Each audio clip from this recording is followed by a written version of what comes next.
Oh, what's going on, everybody? Welcome to episode 1137 of FloWrestling Radio live from Austin, Texas, presented by Nike Wrestling. And we got four shirt brothers here coming at you live from Austin, Texas. To the right, James Dean Rader. To the left, Andrew Spencer Spey. And to the left, resident cool guy, Tyler Meisinger. This guy gets gassed up in every meeting for being like the cool guy. It's insane. That's not even true. And we have to sit there and listen to it. Whatever. It's unbelievable. You cooler. All right. Speaking of a cool guy, JD got the cooler shirt. Yeah. I have beef about that. I don't agree with that. Episode 1137, that rhymes. Yes, it does.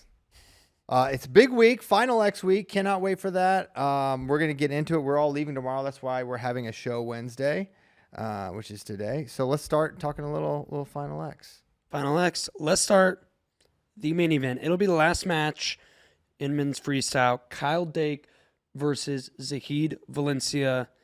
Can Dake make the adjustments to reverse the result from the U.S. Open? Well, I think yes. And I think when you think about Dake Valencia, my thought, I think the most pressing thing for Zahid is the 2 out of 3 dynamic and how he's able to maintain throughout the 2 out of 3. That's something that has been an issue for him in the past. He's not looked the same match to match in the 2 out of 3 format. Now, he's made a team before at 92, but this is a different sort of challenge. This is, he's had David Taylor and he's had Kyle Dake, and now Kyle Dake once again. And so he needs, whether he wins or loses that first match, he's got to be so ready to put on a performance that maybe he hasn't been able to do 2 of those in one day against a great. And that's what he's going to have to do to win the match. For Kyle, there's a lot of ways you can look at it, because on the one hand, is it realistic that he's going to be able to get to Zahid's legs and score? I don't know. I don't know if that can be the main part of his game plan. I feel like for Kyle's path to winning, he's got to really control center. He's got to pick off ones when he can, control the shot clock, and he's got to what he's lauded for the most, his defense, has to be the differentiator. He has to keep Zahid off of him. He's got to slow him down. He can't get caught in a 2-2, certainly.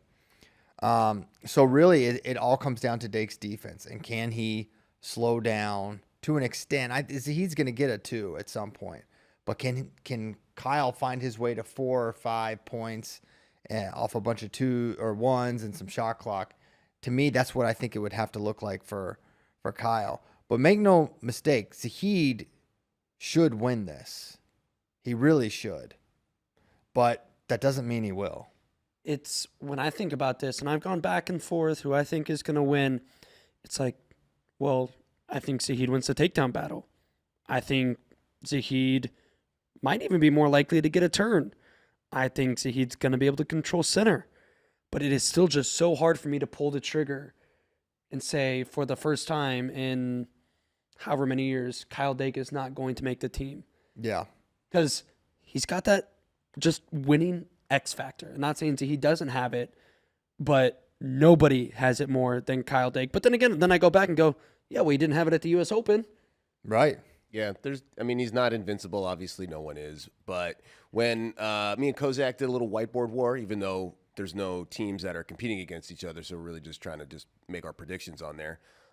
Waging war against each other. Me and Kozak are at war, an eternal war against each other. Mm-hmm. So that just continued on the whiteboard. And that was obviously the match. It was the main event. It was the last one that we made our picks on. We both were like going back and forth. It was very hard to pick. Kozak ultimately went with Dake, saying he is the ultimate gamer, as in like this is best 2 out of 3. And that he thinks that just favors Dake.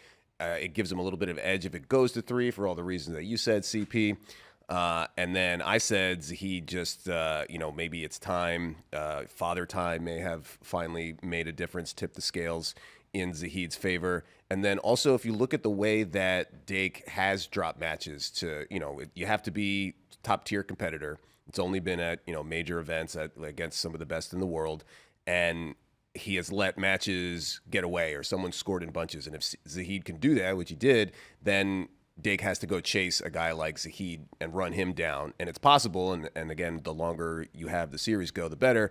But that's just how I think, if I had to make a pick, that's the way it would go. And so we split our picks there. But we both decided that we wish it was more than best 2 out of 3. It was like best of 7, best of 12, 15. I know who doesn't wish that? Zahid. Well, and the other thing, on the one hand, the case for Dake is anytime you have to make a case for someone based on someone else basically falling apart at the end of a match, it's not a great, it feels like more of a leap, right? And it wouldn't feel like as much of a leap if we hadn't seen it so many times from Zahid in the past. But one thing that makes this a little different is that Kyle also gets tired in matches too, right? He's not the guy that he's more calculated and pragmatic and spot picking. He's not like a Mitchell or a Jason Nolf or a, one of these Terminators that are just in your face, an Amazad, whatever, that just goes hard the whole time. He's very much more calculated. So I don't know if he's going to be able to bring, if his style or if he's big enough to challenge Zahid physically enough to get Zahid tired enough to where those points are falling his way. And that's what makes it so it's tough to pick Kyle Dake, as crazy as that is to say. It'll be interesting to see if he does change up his strategy a little bit from the U.S. Open and is more aggressive, trying to take more ground, trying to weigh heavier on Zahid. Here's the thing, too, with Kyle's, like, the type of guy he struggles with is your extremely quick, well-timed, explosive guys who like to operate from space. The type of guy Zahid is, and that's kind of like the first thing that goes a little bit when you get older is your speed, right? And maybe that's what we saw a little bit. Like, it's easier to game plan for Kyle Dake's style than it is to game plan for Zahid's style. Because, like, sure, you can try, that duck is coming, right? But do you have the actual speed to stop it? Mm-hmm. Yeah. Is the thing. And I don't know if he does, if he can. I like how, and then there's a way to criticize the setup of Final X when, you're just preparing for one guy rather than a whole tournament, which is what it's going to be. So you should go overseas or whatever. But for this, in this case, with these two guys, I like that they get to go back to their respective wrestling rooms. Kyle's in State College, Zahid's in Stillwater, and they get to get all those wrestling minds together and just go through every scenario and just be in the lab and then come back out and give us another look. And we get to see that at least 2 times. And one thing with Kyle, Tyler and I shot with Jason Nolf yesterday, and he talked about his battles with Kyle in Final X and from 22 to 23 in particular, how, it was handled one way, the way he wrestled him and approached him. And Jason made, crafted a game plan about how those previous ones, and then Kyle basically threw him a total monkey wrench and wrestled in a way that totally surprised him. And he wasn't ready for it. And now you wonder, can Kyle bring about that kind of a shift in, like, you thought I was going to bring this, but it's actually going to be that. Because for Kyle, he knows, even at the U.S. Open, it's going to be Zahid and him at Final X, right? Or, he knows he's got to beat Zahid at Final X to be on the team. And so with that in mind, like, does he show a different hand this time? I think there's a very real possibility. Was he just acquiring data in Las Vegas? I don't think he wanted to go to the World Team Trials. Yeah, I think obviously he wanted to win. That's not just data acquisition. Yeah. So, no, it's going to be, to me, it's, man, I'm trying to think of a tougher Final X call to make in a long time. When you think about, Well, that'd be a good exercise, but I need to get my memory refreshed. I don't know what it would be. I thought Jaden versus Bo Nickel in 2019. I really thought Bo had a shot there. All the chance Burroughs. But hindsight being what it is, we didn't really. The first time going in, you're like, it's all Jordan. And the second time, you're like, that was Chance's opportunity to win. Yeah. Now Jordan's got it. Yeah. At least that's how I felt. 100%. Definitely more so in hindsight, yes. Obviously, it wasn't Final X, but Dake versus Burroughs 2017, that was definitely like everyone it felt like 50-50 public sentiment, like who the favorite was. Yeah, for sure. All right. Any other Zahid Dake thoughts? Oh, Jaden Cox, David Taylor would be another good one, but that was not Final X. Oh, in 2017? 17, yeah. Yeah. Oh, the slip and World slide Team match. Trials. Yeah. Yeah. All right. Let's start now. Go to our first match. We're going to kick this off with 74 kilograms. David Carr versus Mitchell Mesenbrink. Same story, right? Rematch from the U.S. Open. Can Carr make the adjustments to reverse the result? Yeah, I think he definitely can. What was kind of sticking in a lot of people's minds, and me and Kozak when we were whiteboard warding, was, Carr is on that level. We have seen him do all that stuff, but he didn't show that Carr off at the World Team Trials. And so it just brings in some doubt in your mind. Would never want to suggest that Carr, is not capable of reaching that level again and getting back up there and giving Mitchell everything that he can handle. But it does shift your perception a little bit of how Mitchell can just continue at that pace and keep going at a guy like Carr. Did anything Jordan said yesterday shift your opinion of how this match will play out? He's very complimentary to both guys. Yeah, he was. I don't know. I gotta take this off. I think I think they're really respectful of Mitchell, and it feels like I think I'm not sure what Jordan thinks, but I feel like it's a pretty big gap for David to make up. Yet, the mistakes that David made are really correctable. Like, don't go for a chest wrap. Don't turn 2s into 4s for Mitchell. But things that are like maybe not as simple are just the constant focus and readiness you need to be at all times when you're wrestling Mitchell Mesenbrink because of his attack rate, because of his forward nature. Like, can you do he's got to do a way better job of just head hands. He has to keep Mitchell off his legs. He cannot get to his leg that often because Mitchell is a really, really good finisher. Even though David has awesome leg defense, it's a big challenge just to keep him off your legs. And when he's on there, he's finishing at a pretty high rate for a volume attacker. Yeah, that's the scary thing. I mean, like, who else can you think of where you feel more confident in a guy if he gives up the first takedown or if he gets down in a hole? Like, who do you want right now to be like, all right, go out and get it? This guy's going to need to get a takedown in the next 30 seconds, whatever minute. Mitchell's that guy. Just a scary proposition to have to shut him down for the full 6 minutes. I'm trying to think, like, if I'm game planning, I'm David Carr, do I want to come out and get a big lead early? Or do I want to conserve a little bit, try and hand fight with Mitchell, stay in the pocket like Jordan was talking about, keep it close, and then start to ramp up, minute 2 left? I think when you put Mitchell's back against the wall, you don't want to be there, in my opinion. I think Mitchell down, and I think that, you could say that's just revisionist because that's exactly what happened. But I just think you just ramp up this Tasmanian devil even more coming at you. So I think a more in the pocket, if that's the terminology they're using, but just a slower pace early on so that you're ready to hang on at the end. And you're picking your spots because the spots are going to be there. With Mitchell, you're going to have opportunities. He got in right away for a 2-2. He got another takedown. He was in deep on another single. So, like, you're going to get in. But can you handle the wave? That's the question. Well, the theory is, do you get up big? You're not going to be able to withstand it, right? So do you get up by 5+ points and hold on? I don't think so. That is kind of how he won the NCAA final, though. Yeah, Getting up big. He was able to ride. It's just the mat. It's such that match like really doesn't mean as right very much in my opinion. I don't think he's gonna be able to get a big lead and hang on to it. No, I don't think so either. I think you don't want Mitchell with 90 seconds to go, like firing at you, trying to run you down. Saying. And there is a very big difference. Every wrestler has felt it. You can do the exact same thing in a match, but you are more tired if you are winning. I don't know why it is, but if you are losing, you are not as tired than if you're winning. What's Yeah. the most dangerous lead to have in wrestling? 1 point, Criteria. right? If you are just trying to hold on for some reason, you are more tired than if you're chasing that opponent down.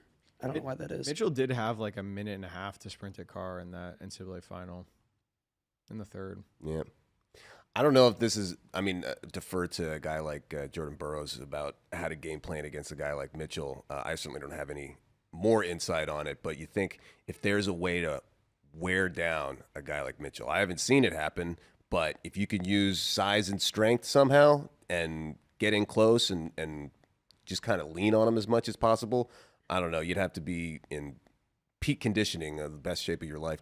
You ain't getting Mitchell tired. Well, As our friend Ben Askren says, he rents an apartment in whatever trench. it's not to like gas him out. I'm not saying that that's ever going to happen where he just can't get off the mat, but just bring his energy level down a little bit so that when he does need to finish late in the match, Sure. he doesn't have the same pop and strength as he does in the beginning. But again, I'm just trying to think of what in the world are you going to do against a guy like Mitchell? Sure.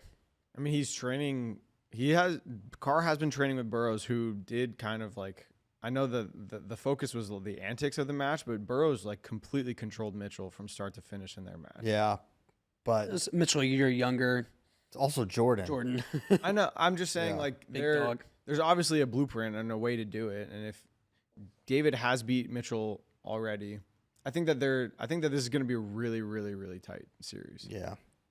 Yeah, maybe this is probably the second match that's like the most in the balance. I would say actually maybe 65 is. That's mine.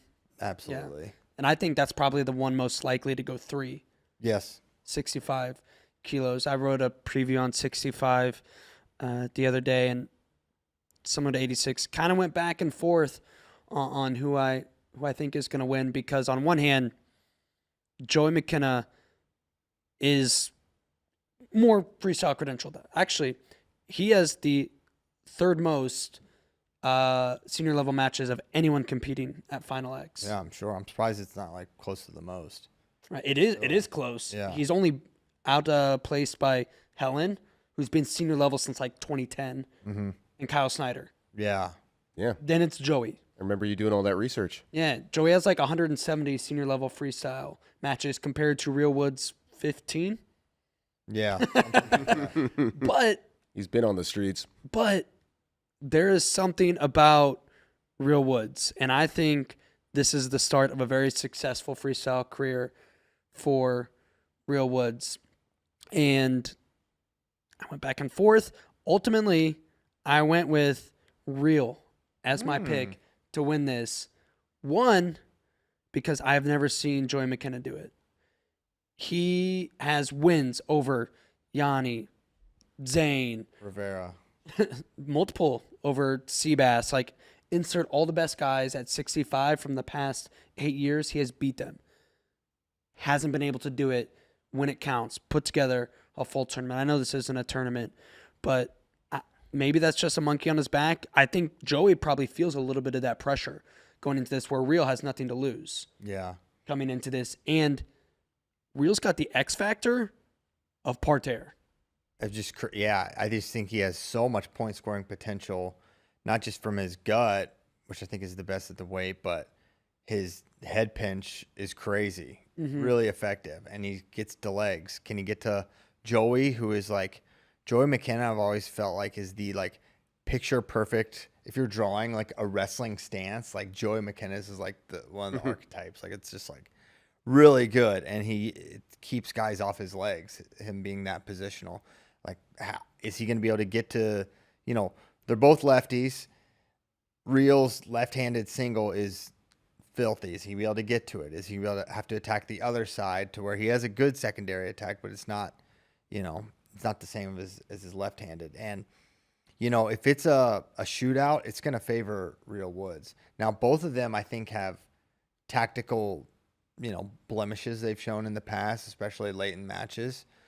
And so I feel like that's kind of a wash. And also there's, and I said after World Team Trials that Real was my pick, and he just feels like someone where sometimes the moment is like you're not sure you're ready or whatever. I just don't think that's going to enter his mind. right? I feel like he really is going to fully expect to come out and take the spot. Now, the other X factor is, Joey, change of scenery, now in a great training situation at Oklahoma State with Stillwater, with Coach Taylor and company. How does that factor in to counterbalancing? How does the game planning factor in to, hey, we need to stay away from X, Y, and Z with Real Woods and we can win? Mm-hmm. I think the best 2 out of 3 series favors the guy with more experience. I just think they're definitely Real Woods is at that level and can take a match from Joey. But I feel like the more they're on the mat competing, even if Joey has to find a way to get, chest wraps of his own or head pinch, short offense going late in the match, I think that is somewhere he could be dangerous. But, I would not be surprised if either guy makes it because it's 65 kilos, and that is shake it up every tournament, internationally, domestically, whatever.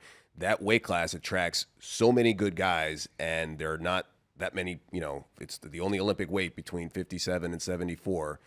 And the lighter they are, the more craziness that seems to happen in the lower weights. So maybe I've been hanging out with Christian too much. If Real wins this spot, I'm telling you, he actually, I think, is a threat to medal.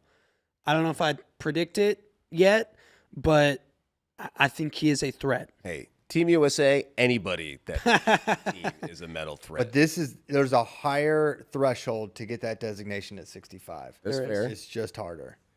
There's so many. Sebastian gives us a lot of hope, right? It's like, all right. I mean, and honestly, Real reminds me a little bit of him. Like, not a perfect wrestler, but an elite athlete with dynamic leg attacks and good parterre. Like Sebastian Rivera, getting turns against elite guys. That's how he kind of punched through in 23, and then he had some big turns at the Olympic Games. Like this guy's for real, and I feel like Real embodies a lot of that, and just that kind of just really good competitors, both of them. So I don't know. And he's in Michigan now, so That's right. Great. training environment. That's right. Let's talk about that. Real has to be so freaking strong. Oh, it's got to be unreal. Because to come on the freestyle scene, Unreal. Well, It's just a fun, It- just I didn't. not intended, obviously. It wasn't intended. Yeah. but to have little to no freestyle experience, come on to the senior level and have the parterre game he does, that's like unheard of.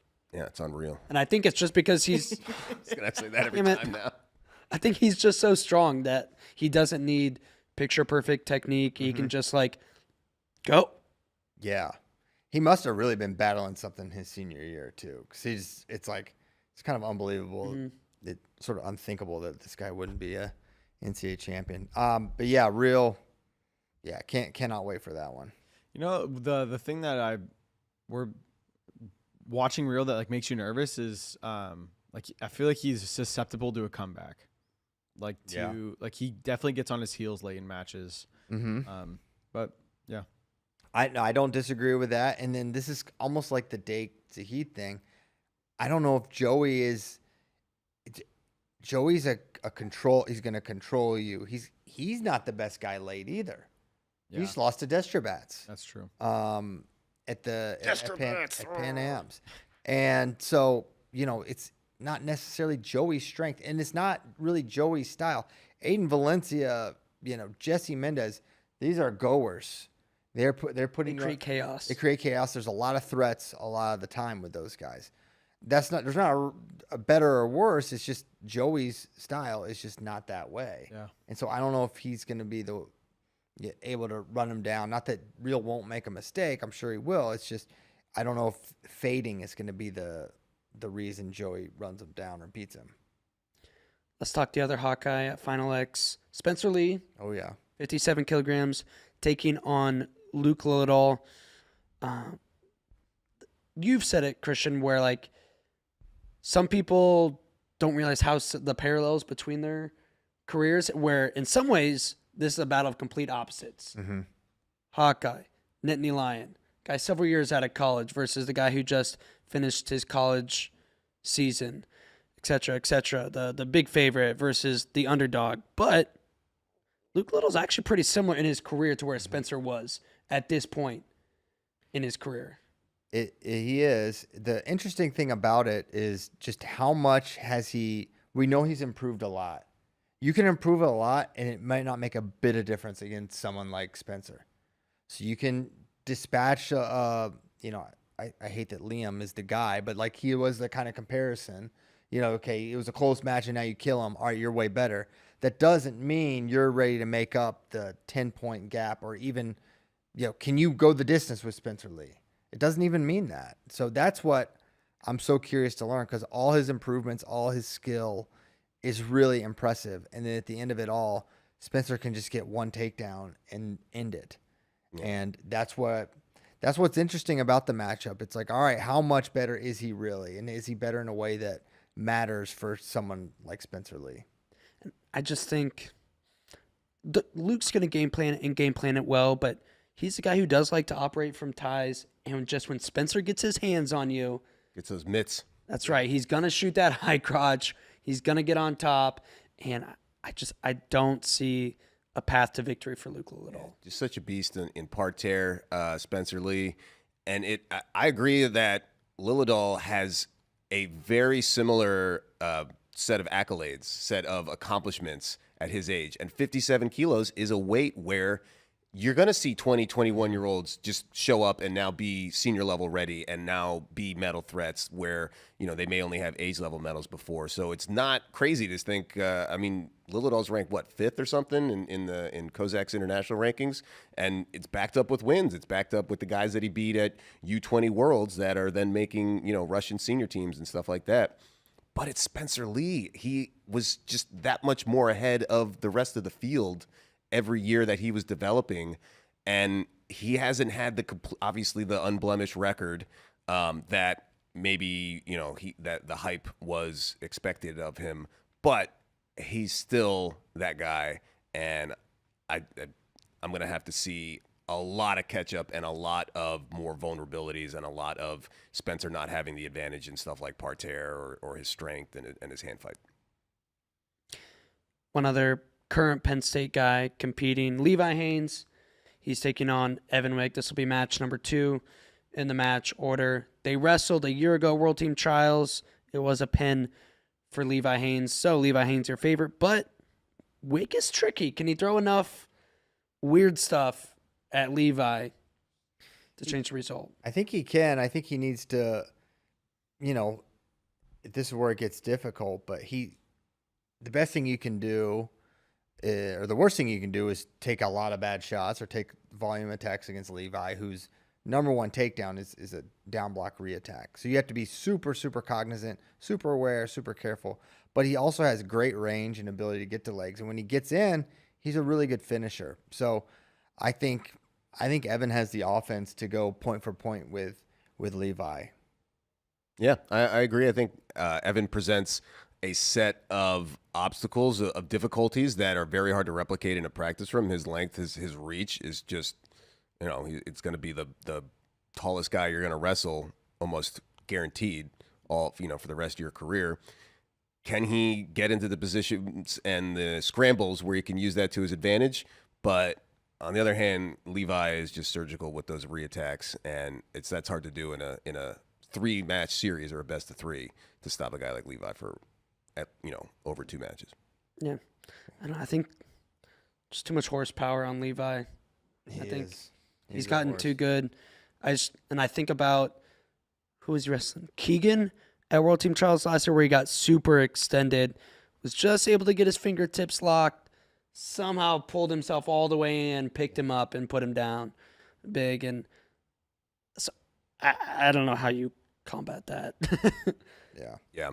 This is a great finish here against Wick. This is the deciding sequence where he gets the 4-pointer in the pin in what was a very close match.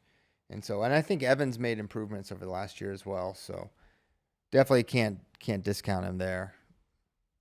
Should we discuss? I think we should mention Amit Elor. Pretty big news. She put out on Instagram yesterday. She's withdrawing from Final X, making Alex Glaude our rep. Officially at 72 kilograms, there will be no match. There's no 2 out of 3. Alex will still have to make weight and get her hand raised, but other than that, it's all but over. Yeah, that was a big bummer. After the Olympic gold, it was like, okay, Amit is 20 years old. What's this streak of hers going to look like? But it just goes to show that nothing is guaranteed. That health is it's never a sure thing that you don't come into these issues. And just wish her a speedy recovery and look forward to seeing her back on the mat when she does return. We talked a bit about this, was it last week, maybe 2 weeks ago, where this is kind of where it's a bummer if you think, medalists should get a delay. Amit's a return medalist, just not at the same weight. So she does not get the opportunity to delay her Final X wrestle off. Yeah. And this, I guess, is my, kind of the point I was making last time. And, I don't have any issue with the delay, but it's like, well, we want to protect Vito. I get, but to me, there's other athletes, like once they reach, and I think you said it, and I've been thinking about this a lot, JD, but like once you hit Final X, like these should be on equal standing. And then if we're going to have a delay, if you are going to have it, then it feels like Amit is someone that you would want to give the opportunity to push back. I don't know if she would want to. It sounds not. What'd she say? She just needs the year. anemic? Like. Yeah. Yeah. But anyways, yeah. Other than that, I mean, I think it's the process is known, right? If you don't win the U.S. Open or World Team Trials, you do not go to Final X. You do not represent Team USA. Yeah, it's pretty simple. It's quite clear about how it would happen. How the rest is supposed to play out, and it's a good thing that there is that kind of incentive to come to wrestle in the two major tournaments that qualify you for Final X. I mean, you could be a returning medalist, or you got to win at least one of those two. And that puts the importance on that, making weight, showing up, being able to win a tournament with other high caliber wrestlers. And in this case, it works out pretty clean because Glaude beat Grote at the U.S. Open. So we have that sort of Amit beat Grote, Glaude beat Grote. So it's not ideal to not have a Final X, but at least you have those matches did happen, in the last month or so. Yeah. Mm-hmm. I'm going to take this time to mention, sign up for FloWrestling.com. Now is the time to sign up before Final X because for a limited time, if you sign up for a yearly plan, you can get this very shirt that all four of us All four. Shirt Brothers. Let it be known that not one of us did not wear this That's right. shirt. You get 12 months for the price of 5, and you get to watch everything Flow Wrestling has to offer. Show that cool design on the back there. Let's see the back. Yeah. See that flip. Wow, look at this. Boom. Look at that guy. There we go. Lower yourself, JD. Look at that squat. Yeah. That's what it's going to look like. That is a cool design.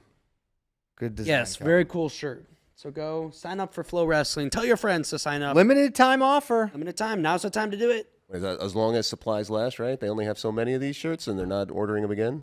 I don't know that. We don't know. We don't know. You don't know. So Tell us one thing, and then they say, don't say advantage. that, say this. So we're saying limited time now. Yeah. So we're saying limited time. That's right. All right. Should we talk a little 133 quarter century team, or is there any other Final X notes we want to get to? Yeah, we got Kozak in the chat here. He says, no, 40 wrestlers should not have a delayed wrestle off. Yeah, I agree. I agree. Can you imagine Kozak the chaos? spoken. Yeah, it would be crazy. It will be interesting to see if there are any tweaks to the process, kind of because of this year. Although there's been hoopla about the delay before in past years, and it's always been this way. There'll be hoopla no matter what. That's our job. Speaking of hoopla, if anybody wants to play a fun game that's not very serious, but go to our social media, and we got a pick'em game. It's not very scientific. It's not meant to be like betting odds or anything like that, but I did try to make them as reasonable as possible. This is a space special. If anyone gets 4, that's pretty good. Yeah, I wanted it to It's be gonna be hard. very hard to get 4. Yeah, and it was, I wanted to encourage people to take flyers because you have $1,000 and the big underdogs are obviously going to be less if you pick them. So each wrestler has a corresponding value. And, Spencer Lee and Kyle Snyder and Wyatt Hendrickson, they're huge favorites. So they're going to take up $400 of your $1,000 bankroll. You're going to have to figure out how to beat some, you want to pick as many world team members as possible. There's also the women's matches. And I did it just, updated it in time to get, to take the 72 kilo matchup out. So no Amit and no Glaude on there. I think I would just do Spencer, Wyatt, and Mitchell, and just call it good. And be like, I got 3 with I got these guys. 3. Yeah. I think I just 4 is gonna be really hard. Yeah. But I think of the No, strategy. you can't do Spencer, Wyatt, and Mitchell. That's Oh yeah. 1100. Oh yeah, it's 1100. Yeah, Well, nice try. all right. Well, Here's where I'm putting my well-designed bones. game. fine. It's David Carr then. Here's where I'm putting my bones. I'm going Real yeah. and Trent. That's $500. Then Dang, I'm in. Zahid and Dake. I'm just going for 3.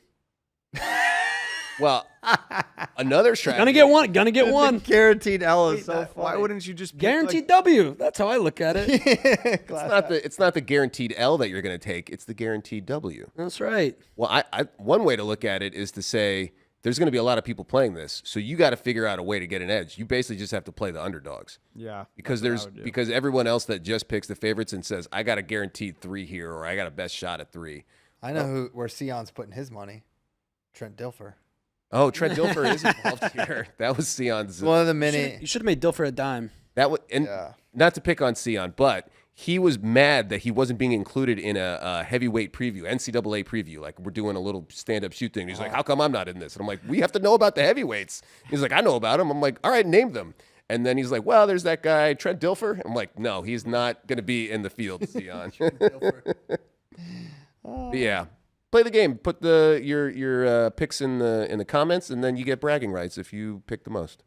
Give me Zahid, Trent, Real, Evan Wick, and do I have 100 left? And then I guess Like a mathematician. I would just like PJ. I guess PJ, yeah. Yeah, you got to go Duke Mafia with your last Yeah. undie. Dang, that actually is pretty good. Thank you. All right, I don't have my final answer yet. You guys know You have time. I've been very transparent about my math problems so in my life. Do we want to talk a little 133 quarter century team? We should do that. We should. What's the final 4, James? It is Logan Stieber, Jordan Oliver, Vito Rujao, Roman Bravo Young. Wow. You can go vote online at our Instagram. Twitter. Actually, either. Either. Sorry. Wow. Our social medias. Let me correct you by saying both. Who you think should be the best 133 of the last quarter century. Mm. Sorry, I wasn't sure if the Instagram poll closed, but I don't think it did. Some I really think it's Thursdays when There you go. tomorrow. some really good guys off the list. Johnny Thompson, No more. Jason Ness. For me, my Nashawn Garrett was one I had on there. RBY. I think a lot of people probably thought. Well, he's on there. Oh, he is? He's number Yeah. 4. Oh, really? Well, we haven't ranked them yet. He could be number 1. That's right. Yeah, that's right. JD, jumping the gun. Yeah. Interesting. You don't agree with RBY? No, I don't. No. Well, he It's he the was two not in titles. my 4. It was for me. I had Jo, Logan, Nashawn, and who was my 4th? Vito.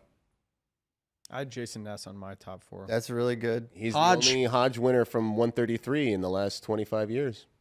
He was a big pinner. I liked how when we were trying to figure out this whole thing, it was like, okay, 125, the 125ers are the 125ers. There wasn't a ton of disagreement, very little anyway. And then it immediately went haywire at 133. It was like, where does Logan go? Where does Jo go? Nashawn spent most of it. He only had 1 season at 133, but it was clearly his best season. So it was fun, but it was also a little frustrating, a little, kind of annoying that it's like, all right, well, the way I was looking at it is just not going to be the way we're going to vote on it. But that's what the fun of it is talking about it and arguing about it.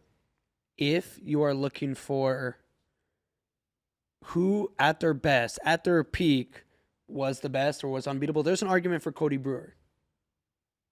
Well, it was one tournament. But that's what I'm I saying. mean, that's like taking it down to such a Right. micro. I'm not saying he should be in. That's microscopic. Who had the It's best not even. move? Well, the next year he lost to his only losses were to Nashawn. Mm-hmm.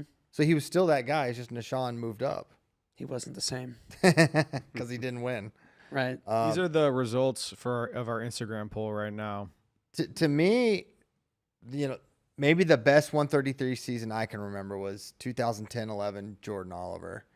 And then he was so good that 11-12 year, he he beat Logan Stieber very badly that year. And then Logan pulled a huge upset when he knocked him off in the NCAA finals in that oft-discussed, final sequence. But in reality, that was a very close match, super competitive, where, they traded takedowns, and it was just, very clear two absolute monsters. But Jordan's run there, I think, is really underrated.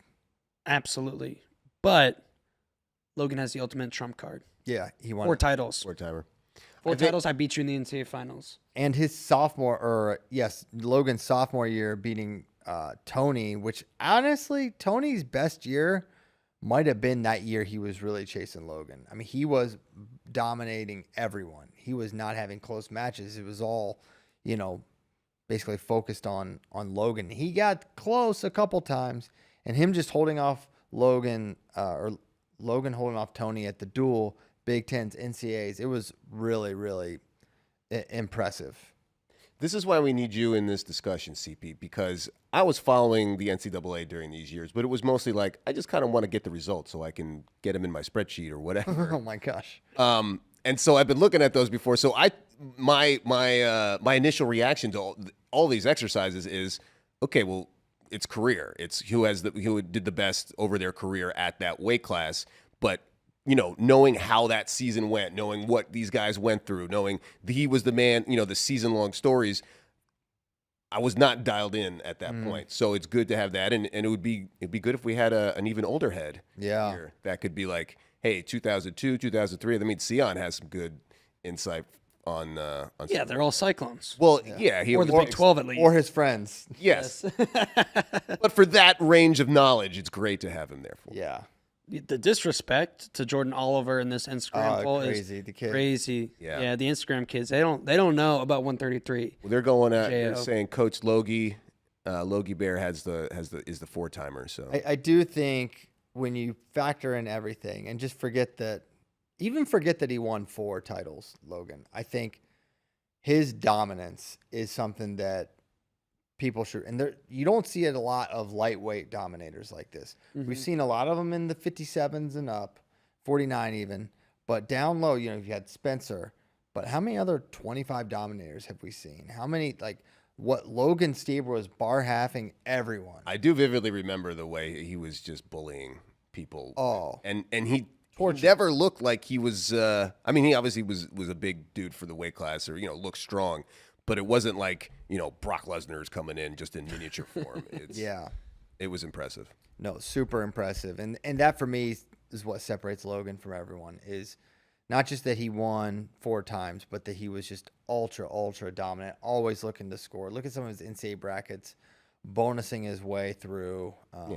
And just folding people up, just pretzeling these guys. I'll tell you what, if Vito didn't have a loss to Sam Latona that year, he would be my number 1. Because he then went on to win a world title that same year. That was a pretty crazy, 6 months or so. That was good.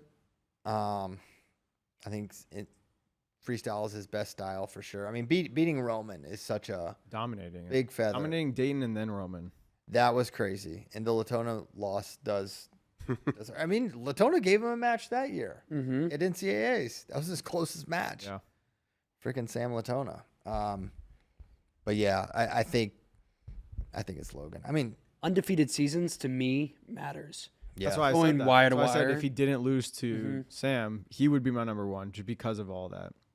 But the reason that he's not my number 1 is because of that loss. I don't know.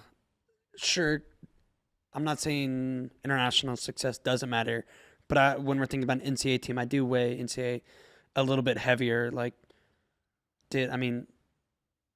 It's just different too. Now, it's not weird for a guy to go make a senior level team in college. Yeah, but we've talked about, I mean, not to jump the gun on the other weights, but there's other examples we've talked internally in the office about how you can use international results to compare guys in different eras and stuff. So Yes, it is helpful. Sure, yeah, it's the more data. And Roman has 2 undefeated seasons, if I'm remembering correctly. correct. 21 mini season and then 22. both going through Dayton. The thing for him though was senior year he lost Yes. to Vito. Super senior year. I guess yeah. It's interesting to think about, obviously a million things, if not COVID, but it's like guys aren't coming back for that extra season. So it would be like, okay, we're actually only considering this chunk here because the guys before COVID, none of them are getting extra years. You know what? Another thing that's interesting, not to take it back to 125, but to briefly do that, was going back and forth with someone about, Abbas and Spencer. And one thing that kind of didn't occur to me until that conversation was like, well, in some ways, you should almost just kind of look at Spencer's 4-year run. Because, like, people say, man, he lost his last match. He got whatever his NCAA. But really, his NCAA window was supposed to be that 18, 19, 20, 21. And then he got injured and got pushed to 23. And so really, in some ways, I mean, of course, the argument or the criteria is all in your own head. But in some ways, it's like, well, that was really his NCAA window. And he was as good as it gets there. How much does Roman losing to Vito, like if Roman didn't lose to Vito in the finals his senior year, do you think he would be your number one easy, or do you think that Logan's peak is still the best? I don't think I'd ever be able to say I think Roman would beat Logan Stieber. It's the dominance from Logan. I just don't think he'd be able to beat him. So no. We all know Sure. the true number one who's getting the most disrespect, Corey Clark. Southeast Polk, stand up. He's a beast. There you go. He's really good. I mean, that was a nasty bracket. He won Tomasello and Seth Gross back-to-back matches. That was, and Zane Richards was in there. Like, I would like to see all these guys slug a bunch of Mountain Dew, stay up all night playing Halo, and then win That's national true. title. That's the real test of the best wrestler of the last 25 That's years. right. It's also crazy to think Corey Clark kept Thomas Gilman from starting. Thomas Gilman had a whole year of eligibility, just evaporated. I mean, he still wrestled that year, but Midland's champion that year. yeah. Corey Clark was a bad dude. Fun Corey Clark story. Fargo camp would have been 20. Are y'all like the same age? Or He's close to? he's a little bit older Okay. than me, but we overlapped. Fargo camp 2012, maybe, I forget. Johnston, Iowa. If you don't remember, Corey Clark had the best reverse lift in high school wrestling at the time. That's what everyone used to say about him. Greco-Roman. Like freaky, like a Cuban. Yes, insane. I did not hear that. So And this is new. I felt the wrath of it many a Practice? time at Fargo They camp. just threw you guys. It's like, all right, grab a partner, and you're like, not again. Yes, basically. He picked me up and put me on my head a lot. Wow. But it taught you a valuable lesson of how to avoid injury when getting slammed. Sure. So like when you get bodied here in the office, just, when guys are just messing with you, you Right. know, like this is how I don't break my neck. So is everyone voting for Logan? Who's everyone's vote? Yeah. Yeah, Logan. Logan's my number one. Yes. It's a tough sell. I think my order: Logan, Jo, Vito, RBY. I would probably do Logan, Jo. I really considered voting for Jordan first. I really did. Logan, Jo, Roman, Vito. Because of the two undefeated. 2 undefeated, beating Dayton twice, and I know, Vito beat Dayton soundly. That happened. I saw that too. But 2 undefeated seasons.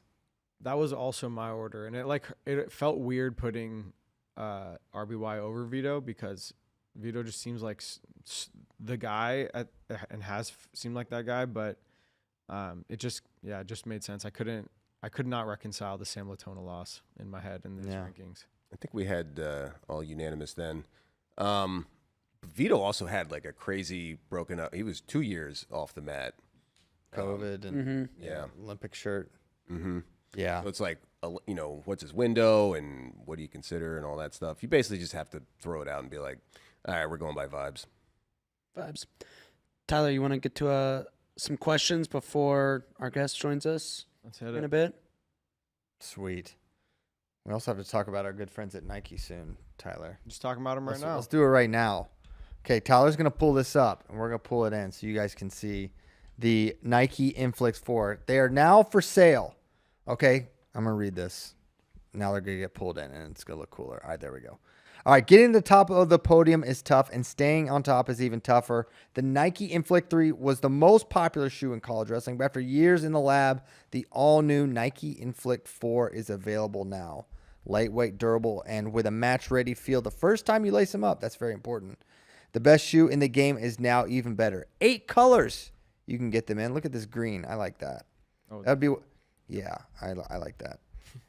Get the all-new Inflict 4 at athleteps.com. My daughter Natalie would definitely get the green ones. What do you like in there, Tyler? I'm a big all-white guy. It's scientifically proven that white makes your feet look faster. Okay. Like red cars go faster than Yep. any other color. That's true. That's actually true. Yeah, They do go faster. that was A fixed. lot of people don't know that. I like that they're you don't have to break them in all that much. Yes. They're ready to go. They look like wearing socks basically, but they look very durable as well. And yeah, I like being able to just put on a new pair and go. You don't have to be like, all right, it's going to take a couple practices. Do you think those are trail ready? I could take Spey those. Spey loves to walk. It's freaking trail time. Yeah.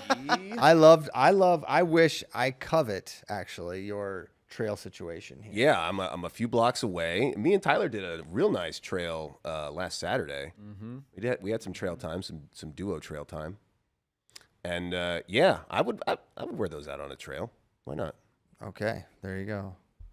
Oh, I think our guest may be here. I think they'll let us know. We can do a question or two. Yeah, we can do one more figure it question out. while we're getting that ready. Go ahead, Tyler. All right. First question is, who is the most entertaining wrestler in Final X? I would have said Jax or Vito. Honest. Most entertaining. Spencer, I don't know. No, I don't know. just because some of the stuff he does. I just know what he's gonna do. Like Yeah. I would say I like unpredictability. Helen does some crazy stuff with their foot sweeps. Helen, I would say. I mean Kennedy. Yeah, the suplex. I would say Mitchell Yeah. for sure. I would say the guy that has the most potential for like a stand up and cheer moment would be Wyatt Hendrickson. Oh yeah, The most stand up and cheer moment of anyone on here. yeah, that was unbelievable. And he will pick big dudes up and put them down hard. Yeah. Cornell Kevin said, you transport to the future the morning of Sunday, June 15th. You open your Flow app and click on Final X results. Which series result would stun you more than the others? A, Lilledahl defeats Spencer 2-1. B, Zilmer defeats Snyder 2-0. What would surprise? What's more stunning? They're both pretty stunning. I would not expect either of those I results. think Lilledahl defeating Spencer. Kozak brought up on the last show. Snyder did Zilmer when he upset Gwizdowski. That was like a shock. So like knowing that he has that kind of thing in him, Gwiz is a multiple-time world medalist at the time. Yeah. Did obviously Kyle on a different level, but I think I would be more shocked if Lilledahl to beat Spencer twice. They would both be very shocking, and I love the Jack Pine Savage, but I just think Snyder has a bigger gap right now. Zilmer would shock me the most. Yeah, Really? I would Absolutely. and also the lighter the weights, the more like crazy stuff can happen. Again, not picking Lilledahl, but I can just see things happening at a lower weight that is more surprising than at 97 kilo. Yeah, if you go with B, Zilmer beating Snyder, you're just banking on Snyder not being in the right headspace, pretty much, and being completely thrown off by the past 2 months. That's true. That's true. It's his first time back since all of it has happened. Like, what has his training situation been like, for the past couple weeks? I think he's going to come in fine. He's a huge favorite. He's on here for a reason. But that's what you're counting on if you're saying Zilmer is able to beat Kyle. Cool. Well, hey, I got word. Our guest is here joining us live. 9-time national team member for Team USA, Victoria Anthony. Victoria joining us.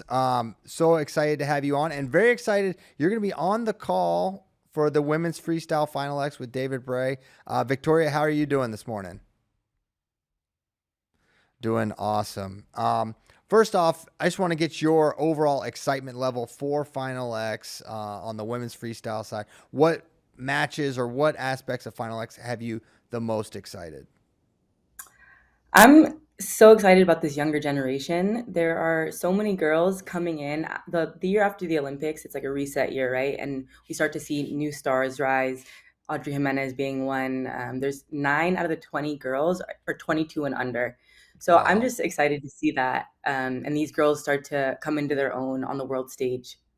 Yeah, absolutely. The youth movement is happening in women's freestyle, men's freestyle. It's really been incredible to see. For you, someone with your experience level and success over the years for Team USA, what has it been like to watch this team grow and to watch Team USA on the women's freestyle side have so much success, being still, when you think about it, a relatively newer program? Yeah, it's huge. So when I was training for my last Olympic cycle, there were only 3 Olympic champions in North America ever, and 2 of them were in Canada, and one was Helen.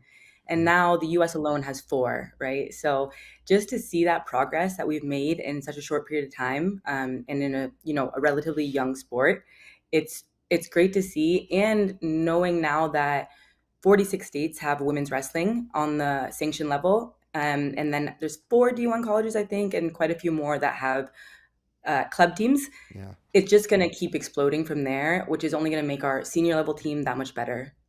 Yeah. How when you think about, you were an extremely successful college wrestler winning 4 national titles, but coming up in high school, would it have ever, been in your mind like, hey, I could be a world champion at 18, 19, 20 years old, like we're seeing now? Honestly, for myself, no. I was like, what is going on here? I'm wrestling boys. It doesn't seem like there's really a route. The Olympics were already going on, but it wasn't all around me at the time. Now these girls have full teams. I did a seminar for a school that had a full women's wrestling room and a men's wrestling room in high school, and stuff like that just puts you in the mindset that yeah, I can do this on the highest level. For me, it was a difference. It just felt different, I think, than what these girls are experiencing today. Yeah. You mentioned Helen Maroulis, someone you have a close friendship with. Um, a 10-time world and Olympic medalist, has done everything there is to do in the sport, continuing to wrestle. What is it about Helen that's enabled her to have, one, such longevity, but two, such success in the sport? Helen, to me, is a person that does absolutely everything right. Like the amount she puts into keeping her body, her mind, her brain healthy is, I mean, more than anyone I've ever seen. She will go to the fullest extent of the world to get what she needs as far as training, as far as therapies. We know she's had dealt with concussions, but she's done everything she can to put those types of things to rest. And then on a technical and strategic level, I think Helen's one of the best as an opportunistic wrestler. And I think she'll say that about herself too. Like she's patient, she waits for the right opportunities, and then she strikes. And also, she has one of the best flows I've seen. I think she's just such a high level technician. I love that about Helen's wrestling. Yeah, yeah, absolutely. Are there any particular matches for Final X that you have extra excitement about that you really can't wait to watch? Of course, for me, 50 kilos is my weight class. So I love watching 50-kilo girls wrestle. Everyone's fast, explosive, dynamic, and just looking to put points on the board. So I'm excited to watch Audrey wrestle. And like I said, just being a younger girl coming into her own, we've seen her win 2 Pan Ams now. She beat Olympic silver medalist. I got the opportunity to wrestle with her here at Valiant a couple weeks back. And for anyone that doesn't know, Valiant is one of the best programs in the Yeah. country under Coach Angel Cejudo. And I wrestled under Angel. And someone like that that's starting to have so much success at a young age, like I want to know what about them makes them special. And for her, I got to feel it. Like she's in your face. She's completely composed 100% of the time. I feel like when she wins, she has the same face as the start of the match, and she just keeps a really steady pressure the whole time. So for her, I'm excited to see her continue to grow and develop. And then, Aaron's a veteran. So I'm excited to see the adjustments that Aaron will make based on their previous matches. Yeah, and then you have Everest Lidecker, someone who has turned a lot of heads, was maybe a little not under the radar, but a surprise participant in Final X. What have you seen from Everest Lidecker, so young still? I think one of the coolest things is she's putting herself in a position to be the best in the world at such a young age. I think she's 17, right? Is that right? Yeah, I think I she's going believe to turn so. 18 Yep. this year. So she's at Valiant, full-time sports school, training I bet they train twice a day. And one of her teachers in the classroom is Kayla Miracle, a 2-time Olympian. Oh, wow. And she said recently, yeah, it's just like an amazing environment, that Valiant room. Helen's in there, Olympic champion Henry Cejudo. So she's putting herself in the best position possible to be her best. I also think she has like a long, wiry, but strong looking frame. I haven't wrestled with her yet. So just excited to see what she continues to do. Yeah, no question about it. What I was thinking about Coach Terry Steiner and just his leadership. He's kind of been there since day one. How important is it to have that level of leadership consistent throughout Team USA to help bring the team to this point? I think it's beautiful because Terry's been with us since the very beginning, been with the girls before me since the very beginning. He has so many gray hairs because of us. And he's really seen the progression of the sport and knows what it takes to continue progressing us on the world stage. And he's seen what works, what doesn't work. I appreciate him because I've seen him make adjustments in his coaching style. I think we used to do a bit too much. He's adjusted for that. And the girls are obviously winning at the highest level. That he brought in Sarah, right? So young, fresh, good energy in the room. And that's the best person, literally the best person for that job, that can see these younger girls through and the veteran girls through what they're trying to do on the world stage. Obviously, she's done it. Yeah. And, one of the last wrestlers we want to talk about, Kennedy Blades. We were talking about some of the most entertaining wrestlers of Final X. Her name came up, her high flying style. What makes Kennedy so special and so difficult to beat? I think she's 6'1", right? I don't know how tall all those girls are, but she's just a monster of an athlete. And I love to see that. Obviously, her suplexes. She's such an exciting wrestler to watch. And she's a girl, too, that started really young and has been with a great coach, Izzy, up through now to her senior level. I think also there's something to be said for sticking with, a great coach, like we've mentioned with Terry, that can help you develop over the long term. So that's been good to see Izzy continue to be in her corner. Yeah, absolutely. Now, obviously, you're going to be on the call for Final X, but what's the latest with you? I miss seeing you on the wrestling match, but what have you been up to lately? I know, I miss it. Now that, especially getting more involved now on the broadcasting side, I'm like, it's going to give me the itch to wrestle. But I switched over to MMA after the 2021 Olympics, and it's really fun. I really, really enjoy MMA. I tore my ACL, though, unfortunately, in 2023, and that took about 16 months. So we're just getting ready to make my professional mixed martial arts debut. And this is just like a huge transitional time in my life, and I'm enjoying it. That's awesome. Do you have a date or a time for your fight yet?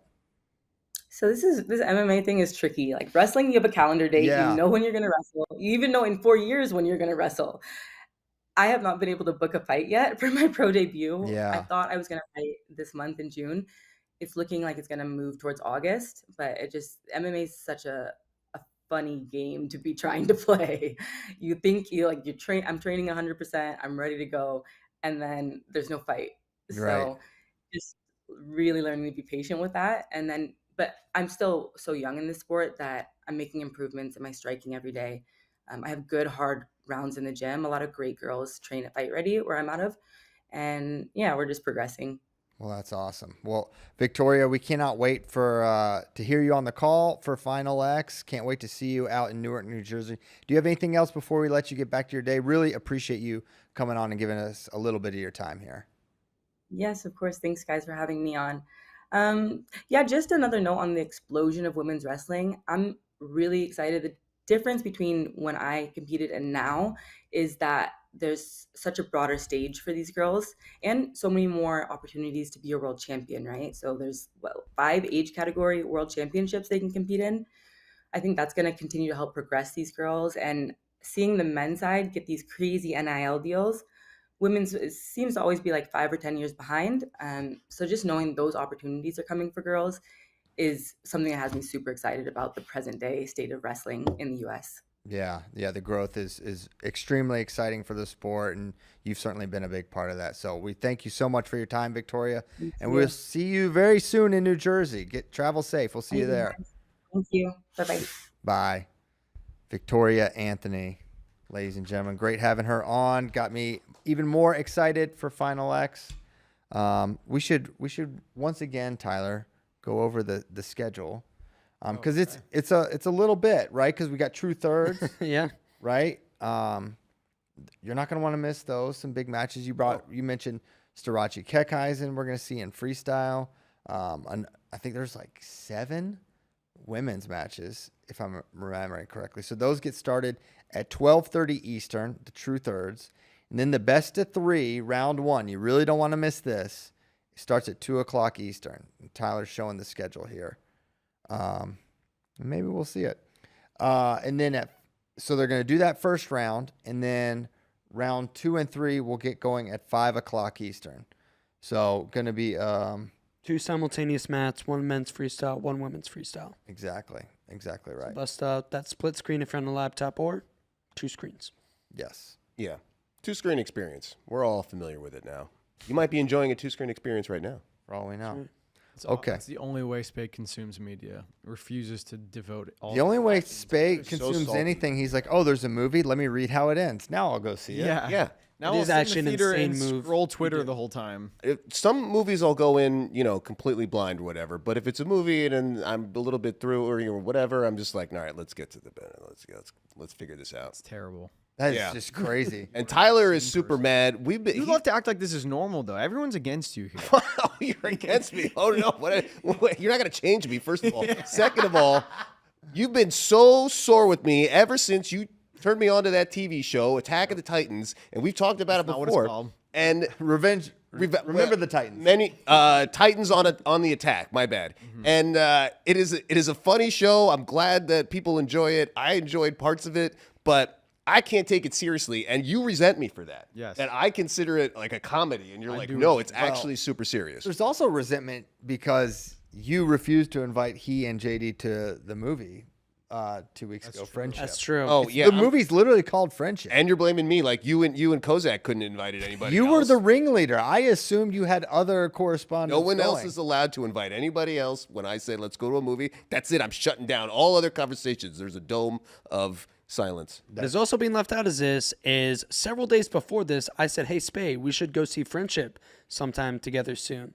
And you're like, oh, yeah. I already offered. I'll see it again. We'll go. You missed your opportunity to see it with me. I know where I stand. Fine. If I there's have a sequel called Enemies, JD will see that with you. Enemy ship. I'm sorry that a movie was seen without your notice first, and I'm sorry that when I watch Attack of the Killer Titans, that I have to be on my phone sometimes, and then I lose track of all the different things, and I watch it with the dubbed over. But that's me. I am what I am, as Popeye said. There we go. All right. Do we have more questions? Popeye said. I am what I am. Okay. Real Avery Lynch wants to know, what's your favorite airport food? I'll go first. Jersey Mike's. That's what he said, not me. Honestly, I feel like I don't see Jersey Mike's in the airport I was ever. thinking. It must be in Avery's airport. You'll be able to see it when we land in Newark. Mine's got to be Chick-fil-A.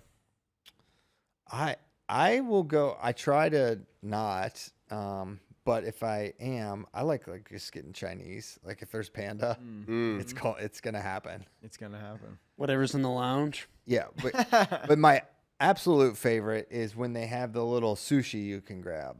Oh, the grab and go. Charlotte had a good in the Charlotte airport. They had a nice thing. It was good. Yeah, I buy Big the airport sushi guy. That's my brand. They fly it in. The planes are right there. It's still fresh. Yeah, it's good. I obviously like the lounge food, and when they have a barbecue here in Texas in the Delta Lounge, that's almost always top notch. And I like how you can get it fast. You're not sitting there waiting for somebody that, at a overbooked restaurant or something that's really crowded. You can just go up to the buffet, scoop it on, and then go. But when I'm not in the lounge, I'll probably just go to one of those convenience stores and grab one of those plastic wrap sandwiches and just have a sad meal. Oh, I will. Yeah, there's different How much tiers. time I have. Like that's a huge component here. If it's just a grab and go, it's completely different. Well, my favorite is I'm sitting down at like Chili's. Oh, yeah. The Chili's yeah. airport bar lounge. That's a great setup. Yeah. I like how we sometimes go to like more rural destinations. You get the airports that are so small, they have no chain restaurants. It's just like a little like a bar, but like it's just somebody microwaving whatever they have handy. And it's just a That's what you like. Well, you get different service level. You get like, you make friends with the people that are doing everything because there's only like 2 people running like the entire food and beverage station. Yeah, they They're there also for, checked like, you 8 in for your hours. flight. Yeah, and they grabbed your baggage and all that other stuff. I'll get an egg salad sandwich. Our guy Connor Petros does that. I love egg salad. I do too. He turned me on that. That's an insane thing to bring on a plane. Do you think it's making it to the plane? No way. I'm wolfing that thing down That's good. immediately. But you know what? Maybe next time we're on a plane together, you get a little bit of this egg salad. That just reminds me of the episode of The Office where he's like super excited to fly first class. Yeah. And it's like a 2-hour flight and they don't serve food or drinks. And Oscar packed a tuna salad sandwich. He's like, what is wrong with you? Brings tuna salad onto an airplane. Virginia's for FRL said, any early predictions for the Northern Colorado replacement? No.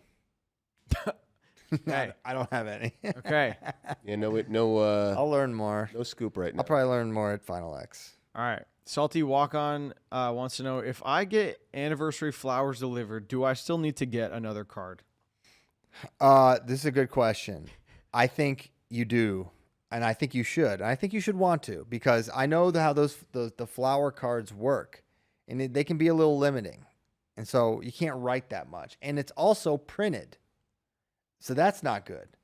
So you need to deliver something, give something handwritten, and that's a very low lift addition in terms of like what's actually required, but the sentiment that it brings, I think, is a lot. So always need a handwritten card to go along with flowers or whatever the real gift is you give. Oh, Mr. Romance. It's just my advice. Well, you know. These are going to have to be separate, though, because if you're getting the flowers delivered, Yeah. Mm-hmm. then you give the card later. Yeah, you get the card later. It's good. It Kind kind of of, mailing the card. It's like 2 gifts.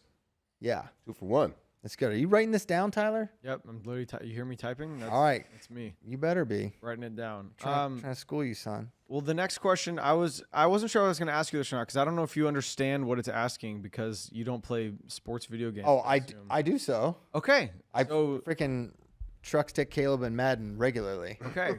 So Wrestle Madness said, let's say EA Sports creates a video game, NCAA Wrestling 26. Is Mesenbrink the only 99 overall? Well, he might be. I like how Wrestle Madness added Not Carter the, Srirachi? Well, Controller next mode, year. 26. Well, isn't I don't know how that stuff works. You're the one that's saying, oh, you probably don't know how video Wouldn't the game sports 26 NCAA Wrestling 26 have all the data from 25 though? Because they, No. But not the roster. work. It would be the 25-26 projected roster. all right. I think he would be the highest overall rated. I don't know if he earns a 99 designation, but yeah, I think he would be the highest. There has to be 199. Oh, there does? No, there doesn't. Okay. Okay. Yeah, I think that's fair. Yeah, because you're asking who's the best pound for pound. Yeah, it's him. Yeah, but there can be more than 199. I don't think there's anyone close to him. Okay. That's kind of the question. I think there could have been last year, and then it's like, yeah. I mean, like, who's the next best, like, pound for pound guy? Like, Jesse Mendez, Levi, Crookham? Crookham, Oh, no? and Oh, Ooh. yeah, but you're not giving him a 99 with no folk style data, True. I might. Marcus Blaze?